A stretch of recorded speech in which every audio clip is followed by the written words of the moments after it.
எத்திசைக்கும் எவ்வுயிர்க்கும் எங்கள் அப்பன் எம்பிரான் புத்தியான விந்துளே முளைத்தெழுந்த செஞ்சுடர் சித்தினில் தெளிந்த போது தேவர் கோயில் சேர்ந்தனன் அத்தநாடல் கண்ட போது அடங்கி ஆடலுற்றதே.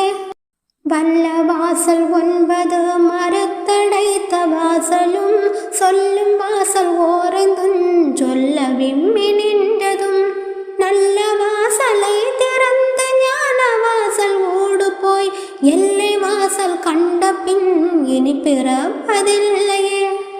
ஆதியானதொன்றுமே அநேக ரூபமாயமாய் பேத பேதமாயெழுந்து சர்வ சீவனான பின் ஆதியோடு கூடி மீண்டெழுந்த ஜன்மமான பின் சோதியான ஞானியரும் சத்தமாயிருப்பரே.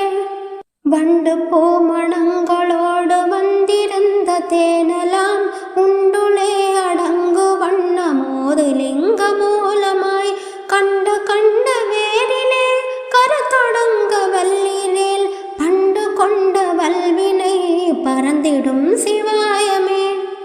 ஓரெழுத்து லிங்கமாக ஓது மக்கரத்துளே ஓரெழுத்து இயங்குகின்ற உண்மையை அறிகிறீர். மூவெழுத்து மூவராய் முளைத்தெழுந்த ஜோதியை நாலெழுத்து நாவுளே நவின்றதே சிவாயமே.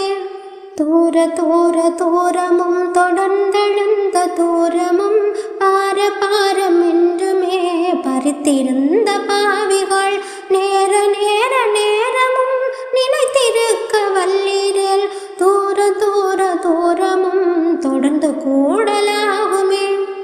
குண்டலங்கள் பூண்டு நீர் குளங்கடோறும் மூழ்கிறீர் மண்டகங்கள் போல நீர் மனத்தின் மாசருக்கிலீர் மண்டையேந்த கையறை மனத்திருத்த வல்லீரேல் பண்டை மாலை என்றொழ பணிந்து வாழலாகுமே. கூடு கட்டி முட்டையிட்டு கொண்டிருந்தவாறு போல் ஆடிரண்டு கண்டை ஈன்ற அம்பலத்துள்ளாடதே. மாடு கொண்ட வெண்ணை உண்ணும் மானிட பசுக்களே வீடு கண்டு கொண்ட பின்பு வெட்ட வெளியும் காணுமே. உள்ளதோ பிறப்பதோ உயிர் படங்கி நின்றிடும் மெல்ல வந்து கிட்ட நீர் வினவ வேண்டும் என்கிறீர். உள்ளதும் பிறப்பதும் ஒத்த போது நாதமாம் கள்ள வாசலை திறந்து காண வேண்டுமாந்தரே. நட்ட கல்லை தெய்வம் என்ற 4 புட்பஞ்சாத்தியே சுற்றி வந்து முணமுணென்று சொல்லும் மந்திரமேதடா. நட்ட கல்லும் பேசுமோ நாதனுள் இருக்கையில் சுட்ட சட்டி சட்டுவம் கரிச்சுவை அறியுமோ.